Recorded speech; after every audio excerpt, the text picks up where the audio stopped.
दोस्तों, वेदांता लिमिटेड की बात करें तो स्टॉक के अंदर फ्राइडे को हल्की सी गिरावट देखने को मिली। लेकिन इस गिरावट से पहले वेदांता ने एक फ्रेश 52 वीक का हाई बना दिया है। तो लगातार तेजी के पीछे सबसे बड़ी जो रीजन है कि वेदांता का जो पूरा मामला है डी मर्जर का, उसको लेकर एनसीएलटी में सुनवाई पूरी हो चुकी है और जल्द ही इसके ऊपर फैसला आने वाला है। तो आप देख ही सकते हो कि वेदांता 5 हिस्सों में बंटने जा रही है और निवेशकों के लिए एक बड़ी अपॉर्चुनिटी है। दूसरी तरफ देखें तो वेदांता जेपी एसोसिएट कंपनी खरीदने जा रहे हैं। इन्होंने सबसे बड़ी बोली भी लगाई है, लेकिन यहाँ पे भी कोई ट्विस्ट आ गया है, तो उसको अच्छे से समझेंगे। इसके अलावा वेदांता ने एक बहुत ही ज़बरदस्त काम किया है राजस्थान के अंदर, क्या है उसको जानेंगे। और वेदांता की सब्सिडीज को आंध्र प्रदेश में एक बड़ा नया एक लाइसेंस प्राप्त हो चुका है। तो पूरी अपडेट क्या है उसको भी जानेंगे इस वीडियो के माध्यम से। लेकिन फ्रेंड्स, उससे पहले अगर आप पहली बार हमारे चैनल पे आए तो चैनल को सब्सक्राइब कर दीजिए, एक बेल आइकॉन दबा दीजिए ताकि जब भी नया वीडियो बने पहला नोटिफिकेशन आपको मिले। वीडियो पसंद आए तो लाइक से जरूर कीजिए। चलो फ्रेंड्स, वीडियो स्टार्ट करते हैं। मैं हूं आपका दोस्त एसपी दवे और हमारे अपने चैनल ऑनलाइन कमाई में आपका बहुत बहुत स्वागत।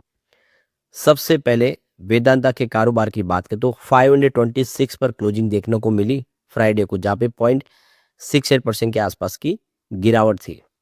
तो ये देख सकते हो कि इंट्राडे में आप देखें तेजी भी बनी, 531 तक गया था, लेकिन गिरावट का सिलसिला था, बाजार में नरमी का वातावरण था, जिस हिसाब से यहाँ पे 521 तक चला गया। तो ये गिरावट इसलिए हुई क्योंकि ऑलरेडी इसने एक जबरदस्त तेजी बताई है, 52 का फ्रेश इसने हाई बनाया। तो आप ये देख ही सकते हो कि वेदांता लिमिटेड ने 535 का एक 52 का फ्रेश हाई बना के नया इतिहास रच दिया है। करंट में स्टॉक भले इस समय नीचे आ गया है, लेकिन इसने बहुत बेहतर किया है। और आप देखें तो लास्ट मंथ में 10% के आसपास की तूफानी तेजी देखने को मिली। तो वेदांता बहुत शानदार कर रहा है और इस स्टॉक में जिसने निवेश किया उसको काफ़ी फायदा हो रहा है।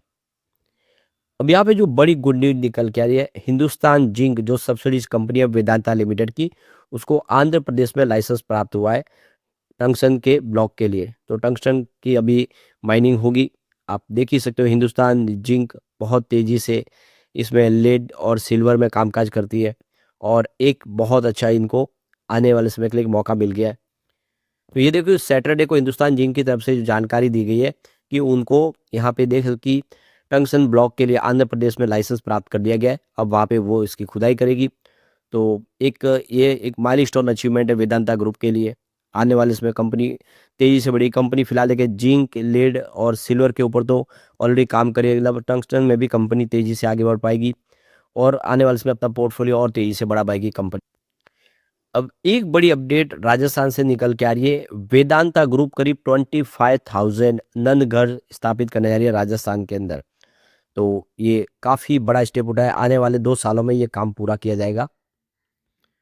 तो कंपनी की तरफ से जो बयान निकल कर आया है कि वो करीब 25,000 नन घर स्टैब्लिश करना चाहते हैं राजस्थान के अंदर आने वाले 2 सालों के अंदर। और इससे जो लाखों लोगों के जीवन में आप देखें सुधार वो करना चाहते हैं।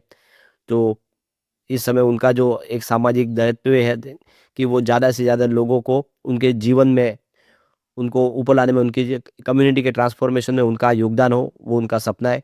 और एक हमें गर्व हो रहा है, कंपनी का कहना है कि हमने 16 स्टेट के अंदर 10,000 प्लस नंद घर इस्टाब्लिश कर दिए हैं और जिससे बहुत सारे जैसे बच्चे करीब 4 लाख जो चिल्ड्रन है और 3 लाख वीमेन है, उनकी लाइफ को हमने कुछ आगे बढ़ाने में मदद की है। उनके जीवन को स्तर को सुधारने में हमारी योगदान है, ये हमें इसके लिए गर्व है।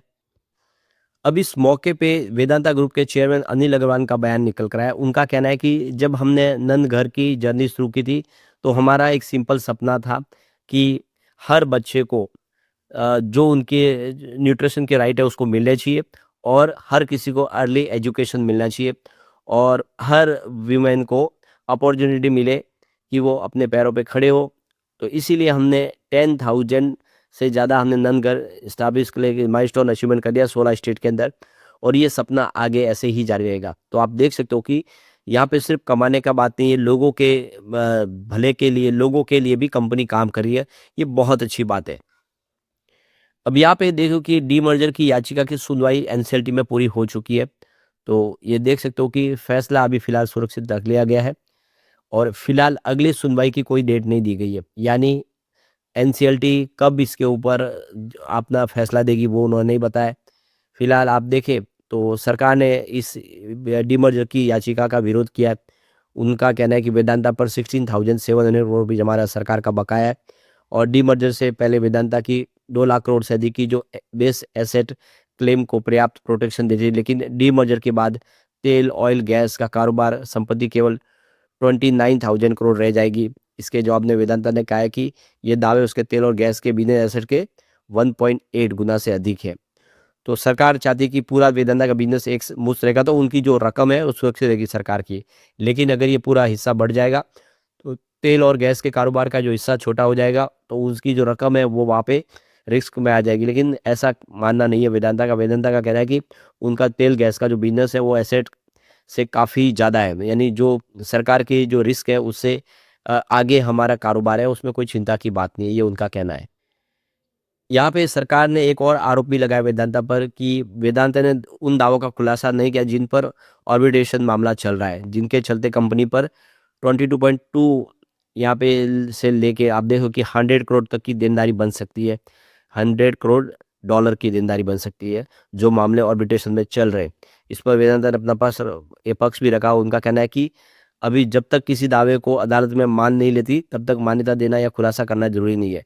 तो अभी तक कोई साबित नहीं हुआ, अदालत ने उसको माना भी नहीं है, तो जो आर्बिट्रेशन चल रहे उसके ऊपर हम क्या खुलासा करें। तो ये देख सकते हो कि सरकार को ये भी चिंता है कि जो आर्बिट्रेशन में कोई बड़ा फैसला आ जाता है, काफ़ी बड़ी रकम 100 करोड़ डॉलर की अगर रकम की देनदारी उनके ऊपर बनती है तो फिर प्रॉब्लम में आ सकता है। तो इसीलिए सरकार इस समय थोड़ा चिंतित है। तो ये देखो कि डीमर्जर से पहले 6 कंपनियाँ अलग-अलग होनी थी और बाद में आप देखो कि जो बेस मेटल का बिज़नेस था वो मुख्य बिज़नेस के साथ ही रखा गया, यानी 5 ही कंपनियों को अलग करने का फैसला किया गया है।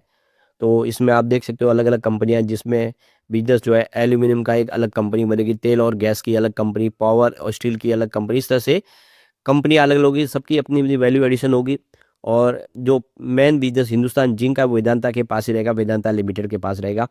तो इस तरह से अलग-अलग बिज़नेस को डिवाइड करने का इनका फ़ॉर्मूला है जिससे आने वाले समय हर कंपनी अपने हिसाब से रणनीति तय करके तेज़ी से आगे बढ़ पाए। बहुत सारे बिज़नेस है जो फैल चुके हैं, ग्लोबल मार्केट में कंपनी का बिज़नेस अच्छा है, इसीलिए वो ये डीमर्जर करना चाहते हैं। दूसरी तरफ अगर आप देखें तो वेदांता लिमिटेड जयप्रकाश एसोसिएट का अधिग्रहण करना चाहती है। उन्होंने सबसे बड़ी बोली लगाई थी। अब इसके मामले के ऊपर वोटिंग होने जा रही है। 5 रिज़ॉल्यूशन प्लान है जिसके ऊपर कंपनी फैसला करेगी। तो इसमें वेदांता की सबसे बड़ी बोली थी, लेकिन अब अदानी ग्रुप की बोली ने पूरा मामला पलट दिया है। अदानी ने यहाँ पे अपफ्रंट रकम ज़्यादा ऑफ़र की है। तो ये देखना होगा कि क्या वेदांता को मिलेगी जेपीएस। तो ये देखो कि वेदांता के अलावा अदानी ग्रुप है, फिर डालमिया भारत है, जिंदाल पावर और पीएनसी इंफ्राटेक, ये सब ने यहाँ पे बोलियां लगाई है और सीओसी में इनकी सबकी मामलों की जांच होगी, सबकी बोलियों को चेक किया जाएगा और 20 नवंबर से इसकी वोटिंग शुरू होगी जिसमें सीओसी फैसला लेगा कि किसकी बोली सबसे अच्छी है और कौन यहाँ पे पार्टनर है जो दावेदार बन सकता है। वैसे बोली सबसे ज़्यादा अगर वेदांता की है, 16,000 करोड़ की उन्होंने बोली लगाई है और वो अप फ्रंट में 3770 करोड़ देंगे। बाकी की जो रकम है 13,000 करोड़ वो 5 साल में चुकाएँगे। लेकिन अदानी ग्रुप ने यहाँ पे पासा पलटा है। उन्होंने 13,500 करोड़ की बोली लगाई है, लेकिन वो यहाँ पे अब अप फ्रंट जो रकम है वो 6,500 करोड़ देने वाले हैं। ज़्यादा रकम उन्होंने ऑफ़र की है और बाकी की भी जो रकम है 6,726 करोड़ की रकम वो सिर्फ़ 2 साल में चुकाना चाहते हैं। तो इससे मामला रोचक हो गया है। अब किसका ये दाँव यहाँ पे बड़ा मजबूत बनता है वो देखना होगा। लेकिन जो भी होगा जल्द ही इसके ऊपर फैसला होगा और वेदांता का फ्यूचर इस समय काफ़ी ब्राइट दिखाई दे रहा है। लेकिन फ्रेंड्स, कोई भी इन्वेस्टमेंट करने से पहले अपने फाइनेंशियल एडवाइजर से एडवाइस ले ले या अपना खुद का रिसर्च करें, क्योंकि हमारा वीडियो आपके एजुकेशनल पर्पज के लिए ही बना है। वीडियो पसंद आए तो लाइक से जरूर कीजिए और चैनल को सब्सक्राइब कर दीजिए। Thank you friends.